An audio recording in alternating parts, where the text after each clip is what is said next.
उत्तर प्रदेश में आगामी नगर निगम चुनाव को लेकर झांसी में भी दावेदार अपने दावेदारी प्रस्तुत करने लगे हैं। इसी के चलते झांसी के वार्ड क्रमांक 58 से पार्षद की दावेदारी कर रही आराधना शर्मा से संवाददाता लोकेश मिश्रा ने बात की। वार्ड 58 से दावेदारी कर रही आराधना शर्मा ने विकास के मुद्दों को लेकर कई बड़ी बातें कही। वार्ड 58 की जनता को शासकीय योजनाओं का लाभ एवं वार्ड की समस्याओं को निराकरण का आश्वासन आराधना शर्मा ने दिया। आखिर क्या कुछ कहा वार्ड 58 झांसी से पार्षद की दावेदार आराधना शर्मा ने, देखिए इस रिपोर्ट में। स्वागत है सूचना इंडिया में और मैं आपके साथ लोकेश मिश्रा।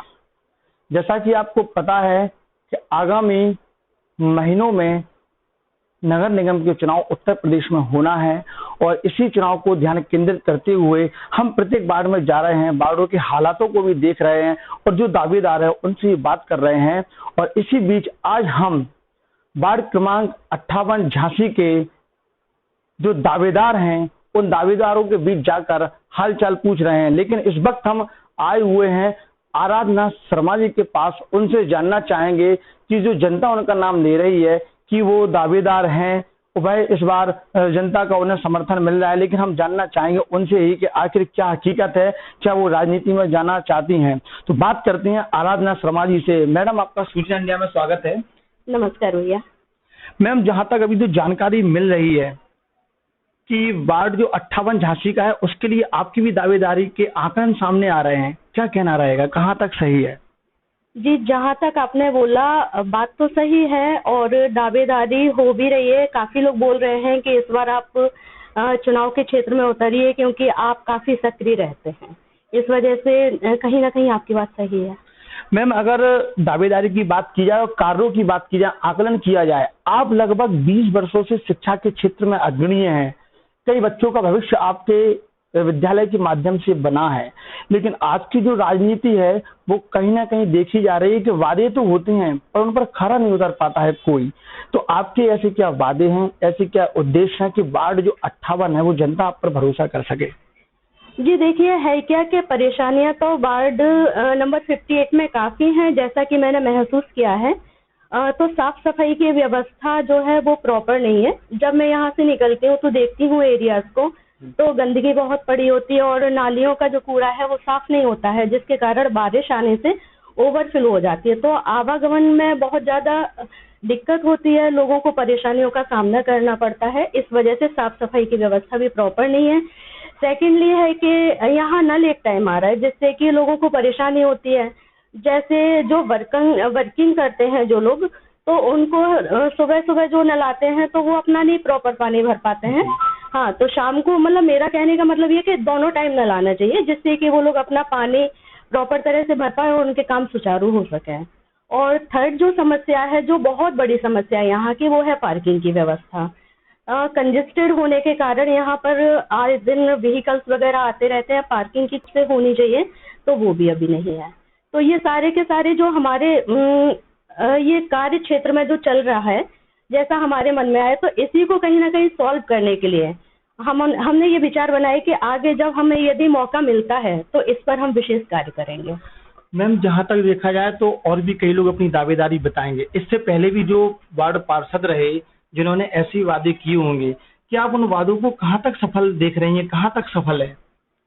जी देखिए, हर आदमी अपने अपने हिसाब से कार्य करता है और कर भी रहे हैं। मैं किसी के लिए ये नहीं बोलती हूँ कि उन्होंने काम किया या नहीं, लेकिन दिखना चाहिए, पब्लिक को दिखना चाहिए आपका कार्य कि आपने कितना कार्य किया। इस वजह से जो क्षेत्र है, आप दावेदारी करो कि मैंने काम किया, मैं मान रही हूँ कि चलिए आपने किया, लेकिन वो दिखाई तो दे, कहीं दिखाई नहीं देता है। पानी आज जहाँ जैसा है, पिछले 2 साल से मैं नोटिस कर रही हूँ कि पानी की व्यवस्था भी सुचारू नहीं है, गंदगी जहाँ की तहाँ बनी हुई है। और कुछ एरियाज हैं, जैसे हमारा एरिया है ये पीसी गुप्ता के सामने एक गहुई धर्मशाला वाला एरिया है, वहाँ भी गंदगी पड़ी रहती है, आए दिन कूड़े का ढेर लगा रहता है, तो वो भी अभी प्रॉपर वे में नहीं हुआ। तो ये सारी समस्याएं हैं कि जिनका समाधान होना चाहिए और वो अभी नहीं किया। इस वजह से ये है कि आप कहने में तो चलिए कह रहे हैं, कर रहे हैं, कहने और करने में फर्क होता है। कथनी तो और मैं करने में। जी हाँ, कथनी करने में फर्क होता है, पर मैं कार्य क्षेत्र में विश्वास रखती हूँ, कहने पर विश्वास नहीं रखती। जहाँ तक मैंने अभी आकलन किया, वार्ड 58 में मैं कई माताएं बहनों से मिला, चूंकि आप भी एक मातृ शक्ति हैं, नारी शक्ति हैं, तो कई जो माताएं हैं वो आपसे बहुत उम्मीद लगा रही हैं। कई माताओं से सुना है कि जो योजनाएं महिलाओं तक नहीं पहुंच रही, जो शासन चला रही हैं, तो वो जनता आप पर कर रही है, तो क्या वो योजनाएं उन तक पहुंचेगी? बिल्कुल पहुंचेंगी। है क्या, जो जिसके लिए आप योजनाएं बना रहे हो, यदि उसी का लाभ उनको नहीं है तो फायदा नहीं है उनको ये योजनाएं बनाने का। तो काफी बहनें हमारी ऐसी हैं जिनको जानकारी भी नहीं है प्रॉपर वे में कि कौन से हमारे लिए योजनाएं आई हैं, तो उनको जानकारी देना भी जरूरी है। और जहां तक लाभ की बात है, तो महिलाओं के लिए काफी व्यवस्था की हुई है हमारी सरकार ने, लेकिन उन तक प्रॉपर नहीं पहुंचते। जैसे आंगनवाड़ी का क्षेत्र हुआ, सपोज दैट विधवा पेंशन योजना है उसका हुआ, तो ये कार्य क्षेत्र जो है उन तक लाभ पहुंचाने के लिए हम लोगों को प्रयासरत होना पड़ेगा। मैम, तो क्या यदि आपको मौका मिलता है, जी, आप जनता के बीच जाती हैं, जन समर्थन आपको मिलता है, तो जो अन्य प्रत्याशी हैं, तो क्या आपको एक चुनौती नजर आ रही है कि हाँ मेरे लिए एक चुनौती है? जी, मुझे तो कोई चुनौती नजर नहीं आ रही, क्योंकि जनता मुझे बहुत ज्यादा अप्रिशिएट कर रही है। से सुना है कि जो योजनाएं महिलाओं तक नहीं पहुंच रही, जो शासन चला रही हैं, तो वो जनता आप पर कर रही है, तो क्या वो योजनाएं उन तक पहुंचेगी? बिल्कुल पहुंचेंगी। है क्या, जो जिसके लिए आप योजनाएं बना रहे हो, यदि उसी का लाभ उनको नहीं है तो फायदा नहीं है उनको ये योजनाएं बनाने का। तो काफी बहनें हमारी ऐसी हैं जिनको जानकारी भी नहीं है प्रॉपर वे में कि कौन से हमारे लिए योजनाएं आई हैं, तो उनको जानकारी देना भी जरूरी है। और जहां तक लाभ की बात है, तो महिलाओं के लिए काफी व्यवस्था की हुई है हमारी सरकार ने, लेकिन उन तक प्रॉपर नहीं पहुंचते। जैसे आंगनवाड़ी का क्षेत्र हुआ, सपोज दैट विधवा पेंशन योजना है उसका हुआ, तो ये कार्य क्षेत्र जो है उन तक लाभ पहुंचाने के लिए हम लोगों को प्रयासरत होना पड़ेगा। मैम, तो क्या यदि आपको मौका मिलता है, जी, आप जनता के बीच जाती हैं, जन समर्थन आपको मिलता है, तो जो अन्य प्रत्याशी हैं, तो क्या आपको एक चुनौती नजर आ रही है कि हाँ मेरे लिए एक चुनौती है?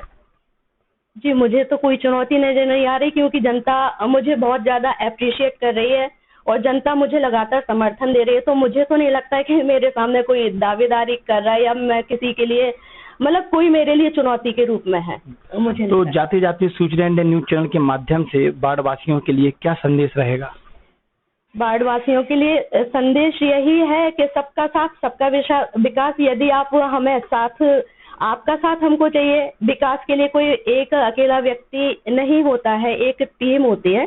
तो सभी बाढ़ वासियों का मैं चाहती हूँ कि मुझे समर्थन मिले और जिससे कि हम लोग विकास कर सकें अपने क्षेत्र का, है ना, साफ सफाई व्यवस्था को प्रॉपर कर सकें। तो मुझे मिलेगा, मुझे विश्वास है कि वो मुझे अपना साथ देंगे, जिसके साथ में आगे विकास भी होगा। क्या बाढ़ के बाद और भी आगे जाने की इच्छा?